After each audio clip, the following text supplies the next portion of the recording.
এইটা ছিল আমার জন্মদিনের ভিডিও। আর ভিডিওটা আমার শেয়ার করা হয়নি, অনেক দিন হয়ে গেছে। দেন আজকে ভাবলাম ভিডিওটা একটু শেয়ার করি। আর এটা ছিল টোটালি সারপ্রাইজ প্ল্যান।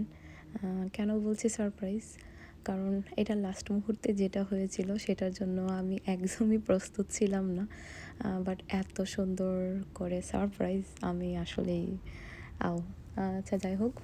দেন আমি বাসা থেকে রেডি হই, সে যখন এসে বলে যে তুমি তাড়াতাড়ি রেডি হও। তারপর রেডি হই, কারণ সে বাসায় আসার সময় কেক নিয়ে আসেনি, আর আমি একটু ব্যস্ত ছিলাম সেই দিন কাজে। তো আমি বলছিলাম যে না আজকে আর বের হই না, কিন্তু না, সে বাইরে যাবে, কিছু হবে না, কিছু সময়ের জন্য একটু খাওয়া দাওয়া করে চলে আসি। তারপর কিছু করার নেই, তারপর রেডি হই। আর রেডি হওয়ার পর যখন আমরা যাই খেতে, সুন্দরভাবে স্মুথভাবে সব কিছু যাচ্ছিলো, খাচ্ছিলাম। হঠাৎ করে যখন লাস্ট মুহূর্তে সেই সারপ্রাইজটা দিল, আমি তো পুরাই একদম শকড হয়ে গেছি।